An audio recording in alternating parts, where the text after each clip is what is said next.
नमस्कार, welcome back to my channel Ask Astro 8। आप सबों का एक बार फिर से बहुत स्वागत है। आज हम आपसे बात करना चाहेंगे जो पिछली दो कड़ियाँ जिसमें मंत्र, तंत्र और तीसरा भाग आता है यंत्र। यंत्र क्या है? जैसे मैंने बताया कि बिना मंत्र के तंत्र नहीं हो सकता, तो बिना मंत्र और तंत्र के यंत्र नहीं बनता, यंत्र काम नहीं करता। एक छोटा सा पहले उदाहरण लेंगे कि यंत्र, हवाई जहाज है, यंत्र है, कार है, यंत्र है, अंतरिक्ष यान है, वो भी यंत्र है क्योंकि इसमें यांत्रिक क्रियाएं होती हैं तभी चलता है। अब अंतरिक्ष यान है, वो कैसे जाता है? सबसे पहले उसमें कुछ प्रोग्राम फीड करे होते हैं। तो ये प्रोग्राम क्या है? यही प्रोग्राम जो है मंत्र हैं जो फीड किया जाता है। जो मशीनों का जाल और तारों का जाल और चिप्स का जो एक जाल है, वो आपका तंत्र है, सिस्टम है, तभी वो काम करता है। जैसे एयरबस आप कंपनी ले लीजिए, तो एयरबस का जो टैगलाइन था वो ये था, फ्लाई बाय वायर, कि आपको कल पुर्जे नहीं ऐंठने हैं, वो वहीं बैठे बैठे आप उसको जो है कंट्रोल कर सकते हैं सिर्फ एक कंप्यूटर स्क्रीन के साथ में। तो यंत्र जो होते हैं ये तंत्र और मंत्र के साथ में जो क्रिया करनी होती है, जिनके द्वारा क्रिया करते हैं, वो यंत्र होते हैं। अगर यंत्र नहीं होगा तो आप काम कैसे करेंगे?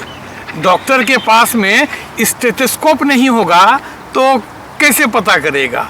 उसके पास अगर सीजर्स नहीं होंगे, कैंची नहीं होगी, स्कैल्पल नहीं होगा, वो ऑपरेशन कैसे करेगा? ये सब एक्सरे मशीन नहीं होगी तो आपके शरीर के भीतर में वो झांकेगा कैसे?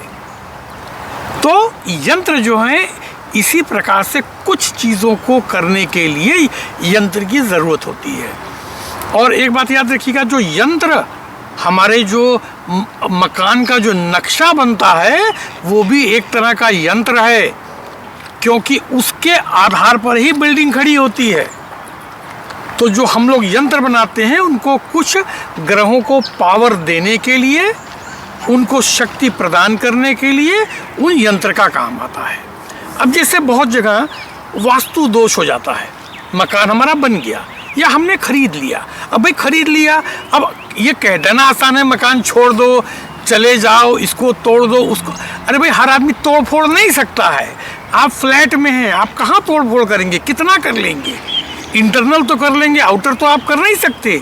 पैसे का इन्वॉल्वमेंट होता है। एक आम भारतीय नागरिक बड़ी मुश्किल से एक सारी उम्र की कमाई लगा के एक मकान बनाता है, कितना कर लेगा तोड़ फोड़? पैसे भी तो चाहिए। आदमी तो यहाँ मकान बनाने के बाद में टूट जाता है, उसको बरसों लगते हैं वो कर्ज निपटाने के लिए। तो ऐसे समय में अगर मान लीजिए कोई वास्तु दोष उत्पन्न हो गया है, तो इसमें विभिन्न प्रकार के यंत्र आते हैं जिनको मंत्रों द्वारा अभिषिक्त करके हम उनको वो पावरफुल देते हैं कि हम अगर उस जगह लगा दें तो उस वास्तु के दोष को ये ख़त्म कर देते हैं।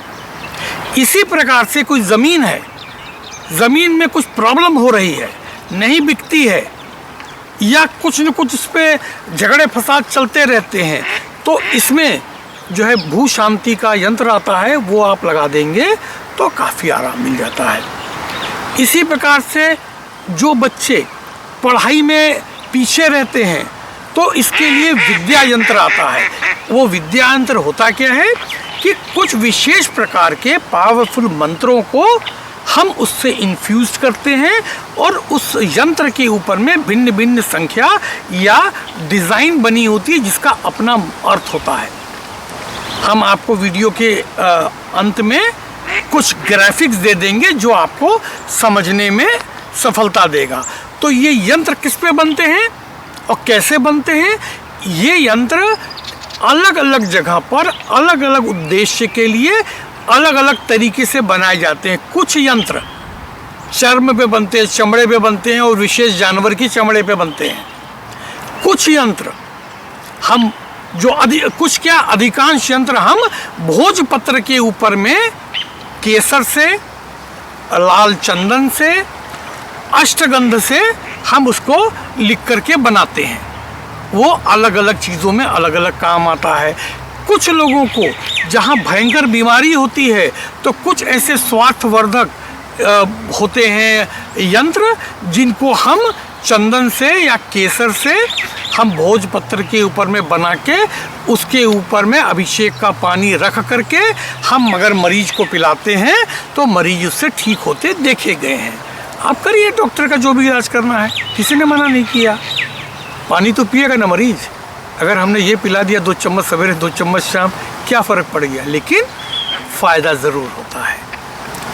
हमारे हिंदुओं में तो चरणामृत तो पंचामृत की प्रथा है। चरणामृत बनने के पहले जो रहता है वो पंचामृत होता है, जो 5 प्रकार के गव्य से और उन चीज़ों से बनता है।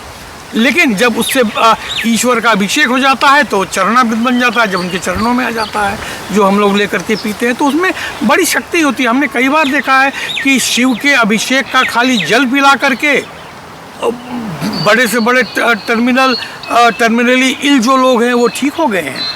तो इस प्रकार से ये उसमें काम आता है। कुछ में ये गोरोचन से कांसे की थाली के ऊपर में या चांदी के थाली के ऊपर में या स्वर्ण की किसी पत्थर के ऊपर में ये यंत्र बना के भी रखा जाता है।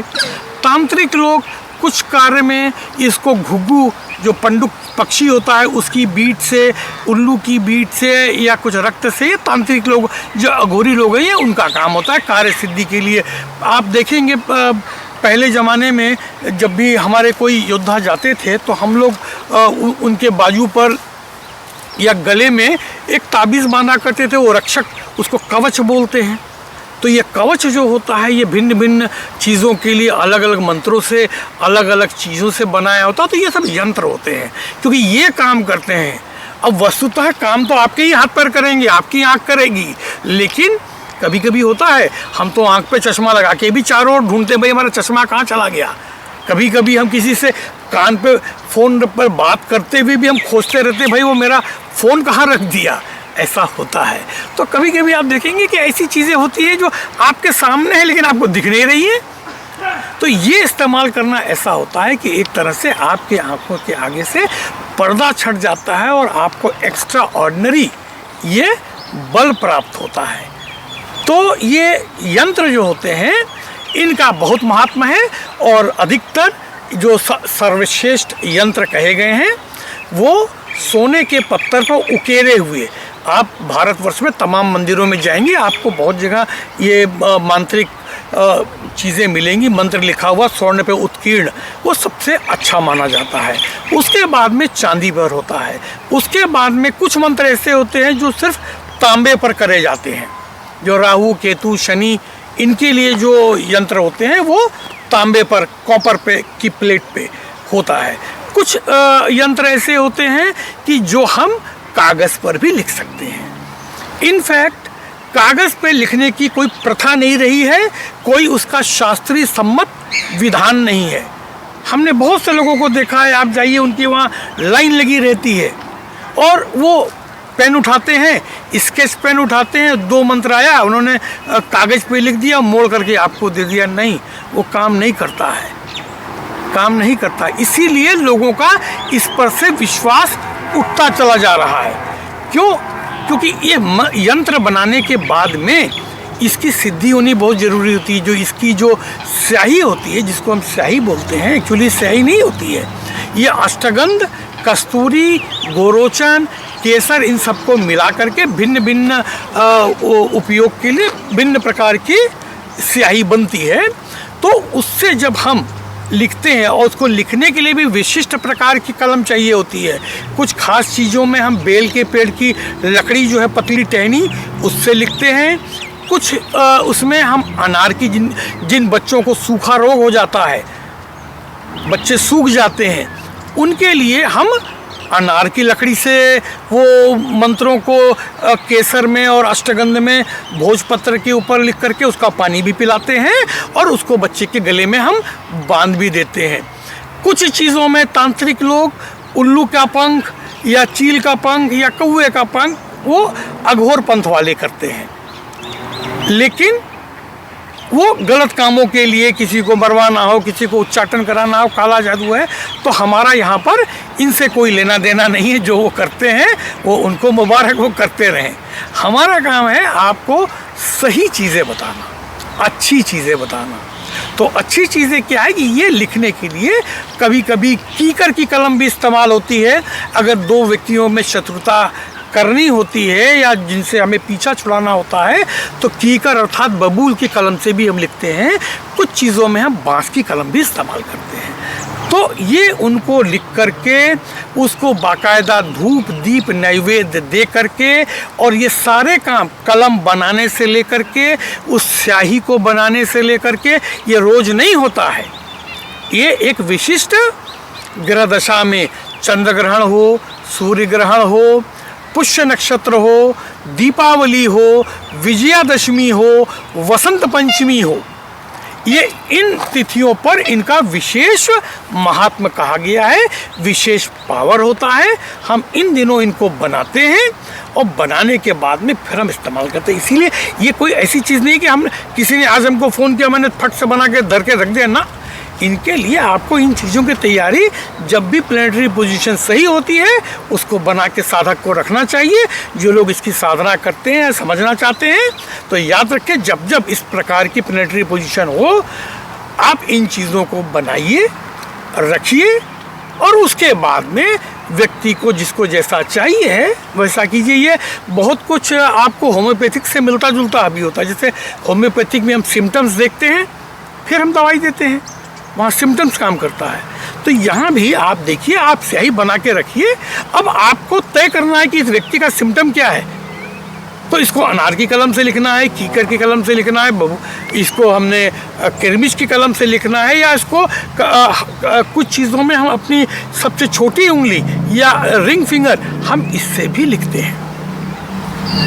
तो ये करने से आपको उन चीज़ों में विशेष बल मिलेगा। ये बिल्कुल आप समझिए जैसे विटामिन की गोली खाते हैं या आजकल हेल्थ कॉन्शियस लोग सप्लीमेंट्स लेते हैं। तो ये सप्लीमेंट आपको आध्यात्मिक और आत्मिक रूप से मजबूत बनाता है। तो यंत्रों का ये बहुत बड़ा रोल है, क्योंकि बिना यंत्र के आप मंत्र को एग्जीक्यूट नहीं कर सकते। भाई एग्जीक्यूट करने के लिए कुछ तो चाहिए। हमको अगर किसी से दूरभाष पे बात करनी है तो हमारे लिए एक मोबाइल या एक रिसीवर और माउथपीस तो ज़रूरी है, तभी तो बात करेंगे, वो यंत्र है। तो इस प्रकार से तो हम लोग जो हैं इन चीज़ों को, यंत्र जो है काफ़ी उपयोग के होते हैं। तो जितना हम इसको समझेंगे, इसके बारे में अगर आपको और कुछ विशेष जानकारी चाहिए तो आप हमको संपर्क करें। हमारा अगर ये कार्यक्रम आपको अच्छा लगे प्लीज़ लाइक कीजिए, शेयर कीजिए, लोगों को बताइए। मिलते हैं अगली एपिसोड में कुछ और नई चीज़ लेकर के। तब तक के लिए नमस्कार।